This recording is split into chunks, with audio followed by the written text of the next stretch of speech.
म्हणजे पुढं काय घडेल तुम्हाला बरंच माहिती नाही.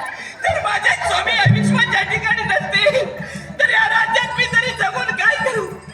नाही मला जगण्याची इच्छा. प्रत्येक स्त्रीचा खरं कर्तव्य पूर्ण असेल तर पती बघून सती झाला.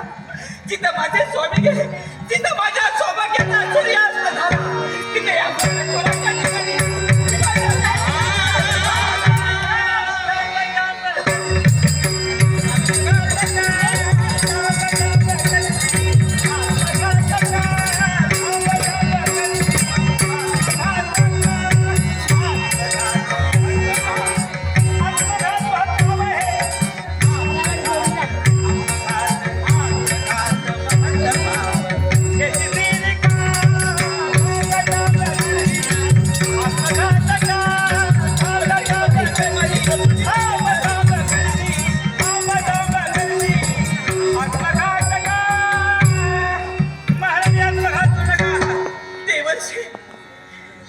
आलेल्या अतिथीचं स्वागत करणे हे आमचं कर्तव्य. आणि म्हणूनच दुःख वदनाने का होईना त्यांचं स्वागत करावं हेच योग्य. देवर्षी हे मेहनतीने लीन होते. अखंड जुडी मंडित सौभाग्यवती भव, सौभाग्यवती भव, सौभाग्यवती. काय बोलले तत्पुरुषा? कोणता आशीर्वाद तुमच्या मुखातून बाहेर पडतोय? हे प्रियनंदिनी अखंड जुडे मंडित सौभाग्यवती देवर्षी मला सांगा, ब्रह्मवाणी भंग पावणारी नाही, अभंग आणि अभंगच राहते ना. महाराणी आज माझ्या आशीर्वादावर संशय निर्माण झाला. ही नाथाच्या मुखातून निघालेली ब्रह्मवाणी आहे. ही ब्रह्मवाणी अभंग आणि अभंग आहे, कधी भंग पावणारी नव्हे. मग देवर्षी मला सांगा, माझ्या आशीर्वादावर प्रश्नचिन्ह.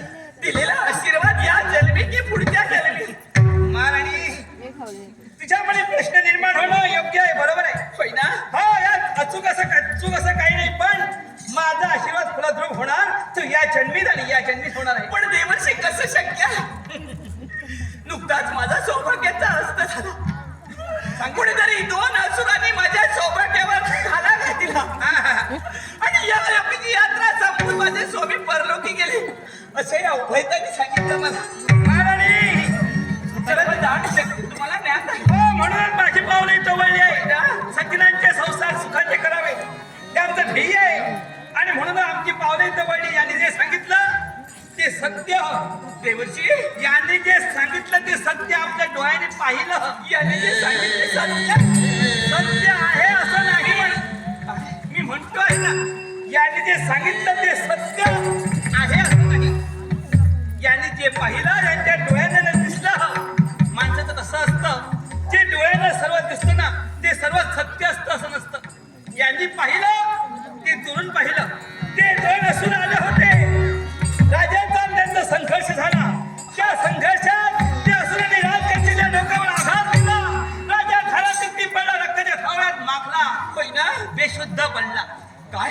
राजा बेशुद्ध पडला. भीतीचा घात झाला नाही तर सापडत ते बेशुद्ध अवस्थेत होते. यांना पण प्राणाची भीती वाटू लागली आणि भीतीने यांनी दुरून पाहिलं. यांना वाटलं राजा मेला आणि ही वार्ता सांगण्यासाठी तुमच्या पाशी आले. दोष यांचा नव्हे.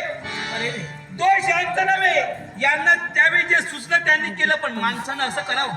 छे छे. माणसानं कुठलीही गोष्ट दुसऱ्याला सांगताना ती गोष्ट योग्य आहे की अयोग्य आहे, सत्य आहे की असत्य आहे हे नीट पडताळायला हवं. यांनी जे सांगितलं ते योग्य होतं. पण काही क्षणानं राजाला शुद्ध आली. राजाला शुद्ध आली.